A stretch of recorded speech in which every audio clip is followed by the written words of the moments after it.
Hello friends, आज हम बनाएंगे लौकी और चने दाल की बहुत ही सिंपल और टेस्टी सब्जी।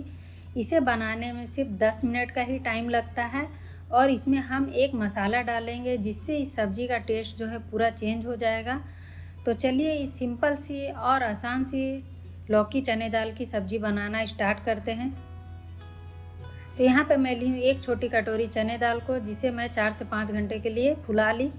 और साथ में ही यहाँ 1 केजी लौकी है, जिसे मैं छोटे छोटे टुकड़ों में कट कर ली हूँ।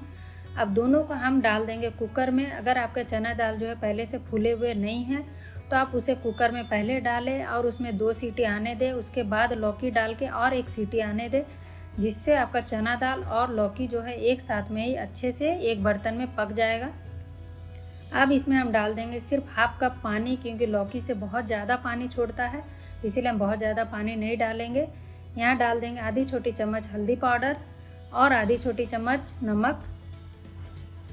बाकी मसालों का यूज हम बाद में करेंगे। और इसका अब हम ढक्कन लगा देंगे और मीडियम फ्लेम पे सिर्फ 1 सीटी आने देंगे और गैस को बंद कर देंगे। इसे हम बनाएंगे सरसों के तेल में। तो मैं यहाँ पे ले रही हूँ 2 से 3 बड़ा चम्मच सरसों का तेल और इसे हम अच्छे से गर्म करेंगे, नहीं तो इसमें जो है थोड़ा सा स्मेल आता है।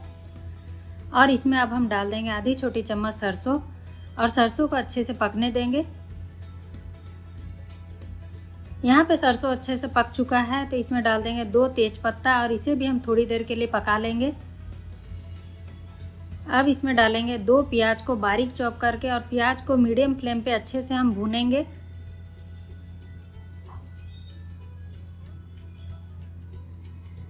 प्याज यहाँ पे आप देख सकते हैं अच्छे से भून चुका है, इससे ज़्यादा हमें नहीं भूनना है। और इसमें हम डाल देंगे 1 चम्मच अदरक लहसुन का पेस्ट और इसे भी हम प्याज के साथ में थोड़ी देर के लिए भून लेंगे।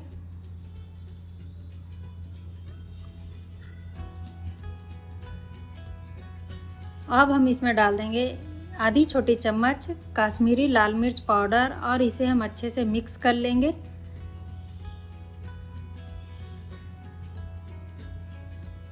अब इसमें डालेंगे 2 टमाटर को बारीक चॉप करके और इसे भी हम मिक्स कर लेंगे, जिससे हमारा जो कश्मीरी लाल मिर्च है वो जलेगा नहीं।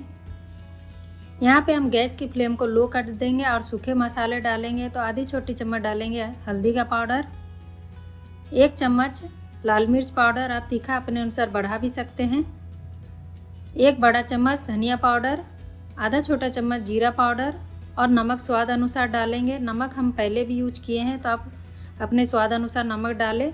सबको अच्छे से मिक्स कर लेंगे। गैस की फ्लेम को मीडियम टू हाई करेंगे और इसे हम ढक के 2 मिनट के लिए पकने देंगे, जिससे टमाटर हमारा जल्दी सॉफ्ट हो जाएगा। 2 मिनट हो चुका है, तो अब हम ढक्कन निकालेंगे और मसाले को जो है अच्छे से भून लेंगे। तो यहाँ टमाटर भी अच्छे से सॉफ्ट हो चुका है। तो इसी तरह हम मैश करते हुए अच्छे से मसालों को भूनेंगे। मसाला यहाँ पे अच्छे से भून चुका है और हमारा अब दाल और कद्दू लौकी को भी चेक कर लेते हैं। तो प्रेशर कुकर से अच्छे से प्रेशर निकल गया है और आप देख सकते हैं इसमें पानी की क्वांटिटी जो है वो भी बढ़ चुकी है। और हम दाल को भी अब चेक कर लेते हैं कि वो अच्छे से पका है या नहीं।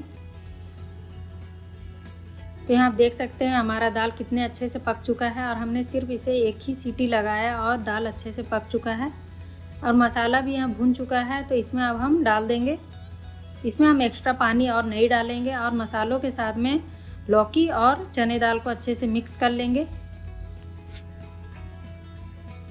अब इसमें हम जो बोले थे मसाले को डालेंगे। तो यहाँ पे मैं डाल रही हूँ 1 चम्मच किचन किंग मसाले। इससे जो है सब्जी का पूरा टेस्ट ही चेंज हो जाता है। और साथ में ये डाल देंगे धनिया पत्ती। थोड़ा सा मैं धनिया पत्ती को बचा के रखी हूँ। अगर आप पहले से मेरा वीडियो देखते होंगे तो आपको पता होगा कि मैं थोड़ा सा धनिया पत्ती पहले डालती हूँ और बाद में भी थोड़ा डालती हूँ, जिससे इसका टेस्ट और अच्छा आता है। और मैं तेज़ पत्ते को भी निकाल दी, क्योंकि उसका फ्लेवर जो अच्छे से मसाले में आ चुका है। यहाँ पे हमने सब्जियों को 3 मिनट पका लिया है। आप देख सकते हैं इसमें कितना अच्छा कलर आया है। और इसे अब हम मिक्स कर लेंगे। तो यहाँ पे हमारा चना दाल और लौकी की सब्ज़ी जो है बन के तैयार हो चुकी है। तो मैं यहाँ पे लास्ट में भी डाल दे रही हूँ थोड़ा सा धनिया पत्ती और इसे अब हम मिक्स कर लेंगे और सर्व करेंगे। अगर आपको ज़्यादा ग्रेवी चाहिए तो आप पानी की क्वांटिटी आप थोड़ा बढ़ा सकते हैं और नमक अपने हिसाब से डाल सकते हैं। तो आप भी इस बार इस तरह किचन किंग मसाला डाल के एक बार चने दाल की और लौकी की सब्ज़ी ज़रूर बनाएं, बहुत अच्छी लगेगी। और रेसिपी अच्छी लगी तो लाइक ज़रूर करें और चैनल पे नए हो तो चैनल को सब्सक्राइब करें। तो फिर मिलते हैं एक नई रेसिपी के साथ, तब तक के लिए बाय बाय।